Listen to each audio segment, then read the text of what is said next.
देखो, आपको एक खजाना चाहिए,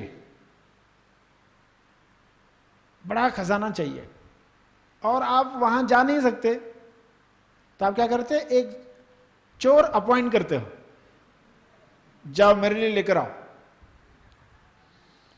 चोर अपॉइंट करते, जाओ मेरे लिए लेकर आओ।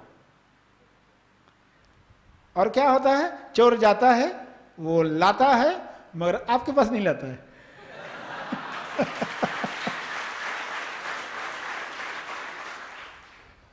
आप कहते हैं कि ये उसने ऐसा क्यों किया?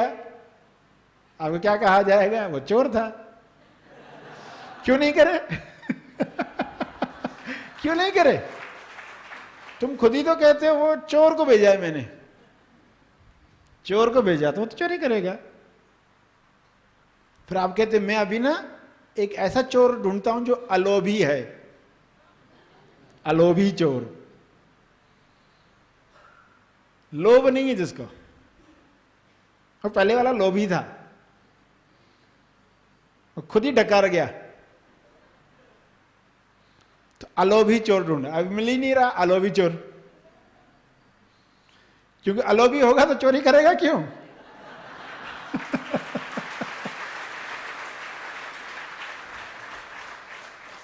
तो हमारा शरीर वैसा चोर है। सेल्फ को क्या करना था? निराकार को क्या करना था? समुद्र को क्या करना था? उसे चाहिए था अपना अनुभव, यानी वो खजाना। वही तो खजाना है, और किस खजाने की बात करेंगे? उसको चाहिए था खजाना। अब किस चोर को अपॉइंट किया? शरीर को,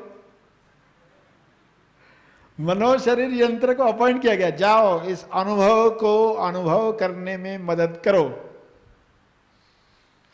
मगर वो अनुभव ही डकार गया, दिया ही नहीं, अनुभव खा गया। यानी आज शरीर की इंद्रियां, उनका संसार पूरा खींच लेता है। खजाने की बात याद ही नहीं आती है। जीवन का अंत हो गया, खजाना पता ही नहीं चला। यानी शरीर लाया भी, अपॉइंट किया भी। शरीर क्यों अपॉइंट किया? बच्चे पैदा करने के लिए, नौकरी करने के लिए,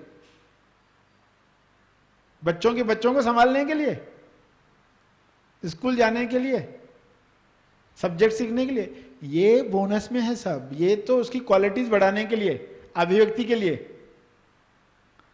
ये भी किस लिए? अभिव्यक्ति करने के लिए। मगर मूल बात अपॉइंट किया ताकि वह खजाना प्राप्त हो, अनुभव का अनुभव कर पाए। ये मूल बात थी। और शरीर ने क्या किया? वो पूरा खजाना डकार लिया। वही नहीं किया जो करने आए पृथ्वी पर, वही नहीं किया जो करने आए, बाकी सब कर डाला। इसलिए कहा पहले पहले पहला लाओ, पहले पहली ये सुलझाओ, फिर न कोई पहला न कोई दूसरा। मूल बात, सेंटर। सेंटर को पकड़ा तो वहां से सब चीजें मैच हो जाएगी। थोड़ा भी सेंटर से हिल गए तो यहां छोटा यहां बड़ा। सेंटर को पकड़ना, तेजस्थान को जानना कठिन नहीं है। मगर शरीर चोर अलोभी चाहिए।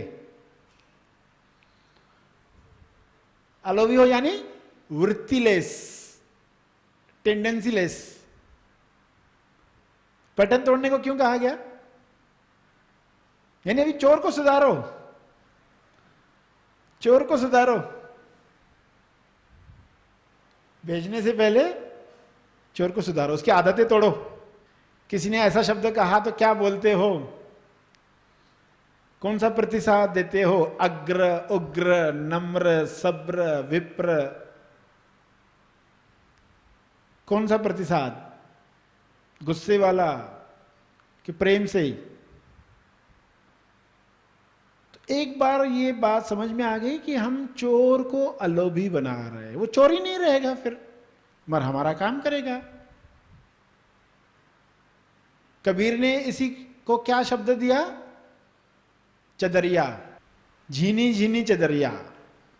जैसी की तैसी दीनी चदरिया, कबीर ने कहा। यानी ईश्वर ने जैसे चद्दर हमको दी उसको मैंने ऐसे पहना और वापस जब किया तो वो वैसी की वैसी थी। इतना जतन से पहना उस चद्दर को, पहना जैसे हम कपड़े पहनते हैं, अगर सही ढंग से सलीके से नहीं पहने तो क्या होता है, फट जाते, खराब हो जाते, दाग लग जाते। तो कबीर कहता एक भी दाग लगने नहीं दिया, उसको जतन से पहना, समझ से पहना, होश में पहना। तो ईश्वर को वापस कैसे करनी है चदरिया, जैसी थी, यानी जैसा शरीर मिला।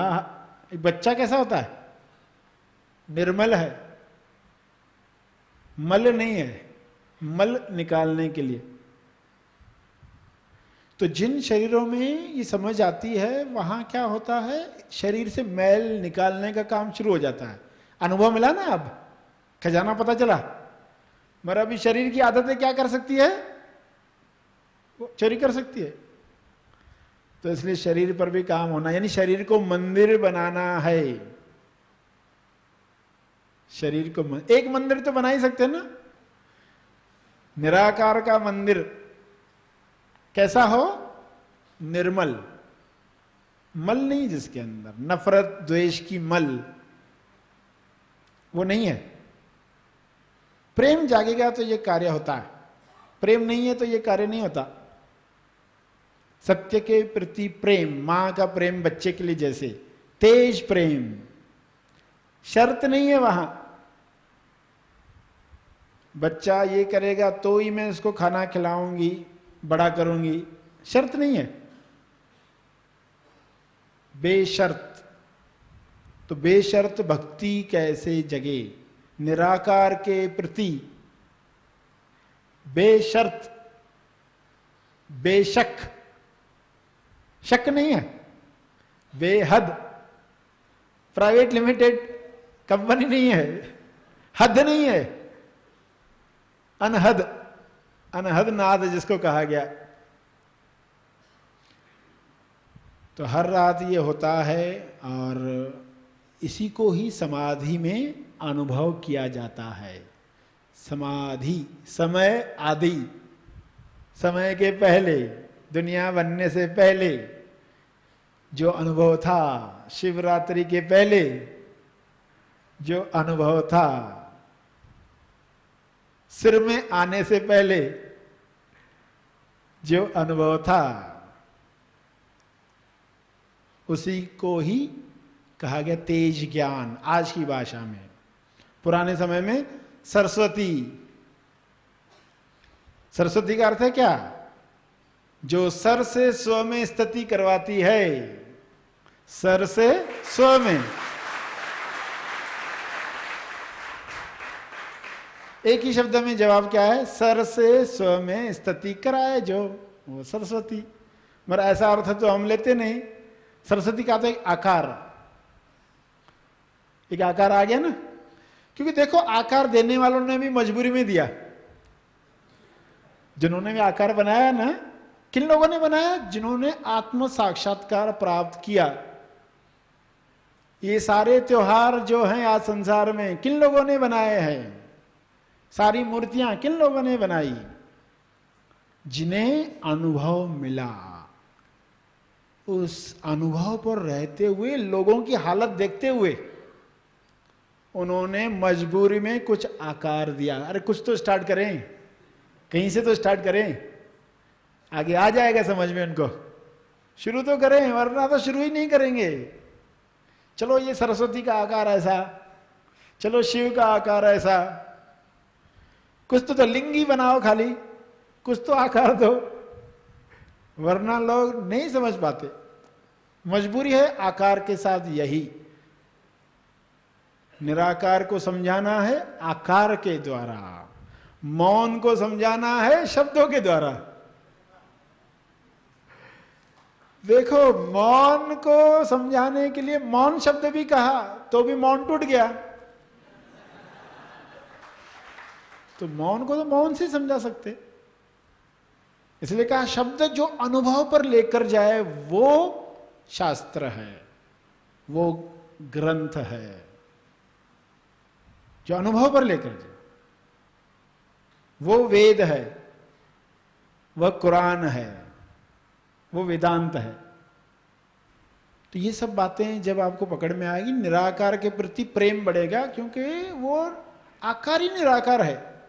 फिर जो भी आकार दिखेगा ना, आपको समझ में आएगा कि ये जुड़ा हुआ है सोर्स से, यानी मुझसे ही जुड़ा हुआ है। फिर वो जो झगड़ा है खत्म होगा। कैसे झगड़ा करोगे? अगर आप क्या करो, अपने हाथ में एक कठपुतली डालो और कठपुतली के मुंह से कहो तुम गधे हो, तो गुस्सा आएगा उसके ऊपर, मारोगे उसको,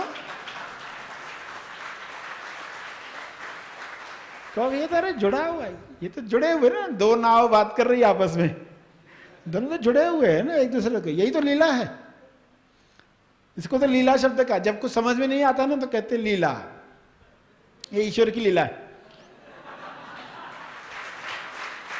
इसको ही लीला कहते। एक शरीर प्रवचन देगा, एक शरीर सुनेगा, यही तो लीला है, और क्या है, ये तो मजा है।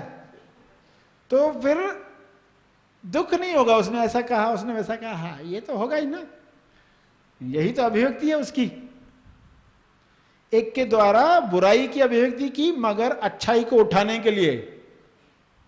देखो आप ब्लैक बोर्ड रखते हो व्हाइट चौक को उठाने के लिए, आप कहोगे ब्लैक बोर्ड मत बनाओ, तो आपको नहीं, ब्लैक बोर्ड से भी वही काम कर रहा है, चौक से भी वही काम कर रहा है, दोनों तरफ। मगर उसका पर्पस क्या है? व्हाइट चौक से जो लिखा जा रहा है, जो चित्र बनाया जा रहा है, उसको उठाने के लिए, बुराई को उठाने के लिए नहीं, अच्छाई को उठाने, क्योंकि अच्छाई गुण है उस निराकार का। सिर्फ अच्छाई नहीं, प्रेम, साहस, रचनात्मकता, उसके ये गुण हैं। भक्ति उसका गुण है, आनंद उसका गुण है, मौन वो उसका गुण है। तो आपकी बॉडी के द्वारा जब भी ये गुणों की अभिव्यक्ति हो रही है समझ के साथ, तो ईश्वर की ही अभिव्यक्ति हो रही है। और कुछ बॉडीज के द्वारा वो बेहोशी में काम कर रहा है, कुछ बॉडीज में जागृत होता है, कर रहा वही है, निराकार ही कर रहा है। तो अब तक जो समझा कि सामने वाले ने आपको कुछ बुरा कहा, दुख देता था, अभी कैसे देखोगे? किसने कहा सामने वाले से? अब उसके पीछे देखो, छिद्र के पीछे, मुंह छिद्र है, एक छेद है नाव का, इसके पीछे कौन है? जरा लहर में घुसो, सोर्स तक पहुंचो, सोर्स से पहुंचोगे तो हंसी आएगी। कितना बुरा लग रहा था पहले, अब नहीं लग रहा, क्या हो गया? तो सत्य प्रकट होगा, ईश्वर ही बोल रहा है। तो पहले जो तनाव आता था वो खत्म हो गया, निराकार ही बोल रहा है। निराकारी निराकार समझ बढ़ेगी तो कहोगे आकार ही निराकार, आकार ही निराकार, जो आकार है वही निराकार है, आकार ही निराकार। पहले शब्द आया आकारी निराकार, आकारी निराकार, फिर क्या आकार ही निराकार। तो देखो कैसे समझ के साथ शब्द बदलते जाएंगे, समझ के साथ प्रार्थना बदल जाएगी, सब बदलते जाएगा। ज्ञान बदल गया, उच्च ज्ञान जैसे जैसे मिलते जाएगा, केजी से ऊपर उठोगे, केजी के ज्ञान से सब जवाब बदल जाएंगे। तो इस समझ के साथ सभी को काम करना है।